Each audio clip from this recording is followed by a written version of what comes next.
Hey, what's going on, guys? The Horror Man back with the next review of the Terror in the Isles challenge.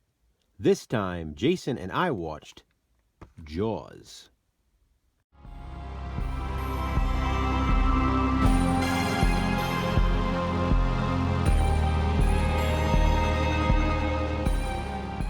You're gonna need a bigger boat. Jaws is a 1975 horror film, directed by Steven Spielberg. And of course, it's featured in Terror in the Isles. As a matter of fact, Jaws is featured on the back of this Terror in the Isles CED, right there. And so is An American Werewolf in London, which we already reviewed. Halloween 2 comes later. Some people don't consider this to be a horror movie, and I don't know why. What the hell else is it? Jaws is considered to be the first ever summer blockbuster. It's a movie I usually watch every year around the 4th of July. Well, either this one or Jaws 2. I've said this before in past videos, so I'll say it again. I love Jaws, I really do.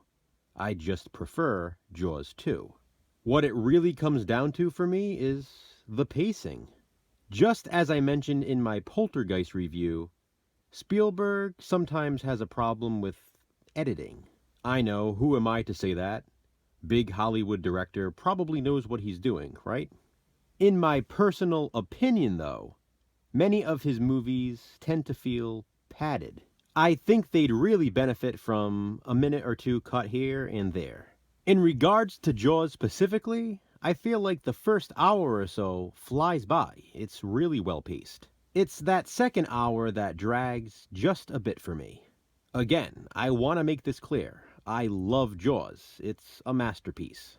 It's probably my favorite Spielberg film overall. There is a lot of fantastic stuff in that second hour. I just feel it could have been edited by just a bit. You all know the story, right? I don't think I have to tell you, but I guess I should. After a young woman goes missing while swimming in the ocean off of Amity Island, Chief Brody investigates. It turns out she was attacked and mostly eaten by a shark. Chief Brody warns the mayor they should close the beaches. But this is, of course, their busy season, so the mayor refuses to do so. Then, a young boy is eaten by a shark, and the mayor has no choice but to face the truth. There is a shark in the waters, looking for its next meal. A bounty is placed on the shark by the young victim's mother. Anyone who can catch and kill it will get $3,000. This has every fisherman on the island running toward their boats. A fisherman and shark hunter named Quint offers his services. He says he will catch the shark for $3,000, but to kill it, it will cost them $10,000. The mayor refuses, and other fishermen from the town take a shot. Chief Brody calls in shark expert Matt Hooper for assistance. When a group of fishermen return with what Hooper describes as a tiger shark, they believe the culprit has been caught. But with just a glance, Hooper knows that's not the case. The mayor and even Chief Brody, though, think the case is closed. But Hooper tries to convince Brody otherwise. The beaches are reopened, and it turns out Hooper was right all along.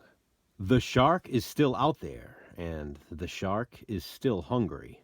It's finally time for Brody and the mayor to take Quint up on his offer. Quint prefers to go alone, but Chief Brody and Hooper talk themselves into going with him. The second hour of Jaws becomes a horror adventure film as three men face off against Bruce the Shark. That's what Spielberg called him. They never actually refer to him as Bruce in the movie. Again, I'm sure you guys know all of this because this is Jaws. It's undoubtedly one of the most popular movies in this challenge. The casting is simply immaculate. Roy Scheider is amazing as Chief Brody. I love the chemistry he shares with his wife Ellen, played by Lorraine Gary. A young Richard Dreyfuss played Matt Hooper, and he's probably my favorite character in the film. Robert Shaw was simply iconic as Quint. Speaking of iconic, that's exactly what the score is for this movie. It's gorgeous, and it's like another character in the film.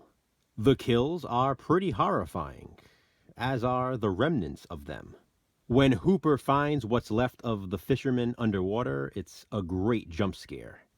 I love that we see just enough of the shark throughout the film. The thing I probably love the most about Jaws, though, is the setting. It was filmed on location, not too far from where I live. I've literally been to the town where it was filmed countless times. Jaws is a classic, and it's a movie that deserves all of the accolades it receives. It won the Oscars for Best Sound, Best Film Editing, and Best Music. It was nominated for Best Picture, and it probably should have won that too. Even despite all of that, I still prefer Jaws 2. And that would have been my relatable recommendation if it wasn't a movie in this challenge. Jason and I will be watching and reviewing that one soon. So instead, my relatable recommendation is Lake Placid. Lake Placid is a 1999 horror film. And in this one, the characters are hunting a giant crocodile in a lake instead of a giant shark in the ocean. This movie also features an immaculate cast, including Bill Pullman, Bridget Fonda, Oliver Platt, and Betty White, who was an icon herself. Lake Placid is a lot of fun and a movie I revisit often. Almost as often as I revisit Jaws. How much do you watch it? Comment below and let me know. And please be sure to check out Jason's review. We're gonna need a bigger list because we're almost a quarter of the way through the Terror in the Isles challenge, and we'll be back soon with another review. Until then, thanks for watching, guys. Hit that thumbs up and be kind. Subscribe.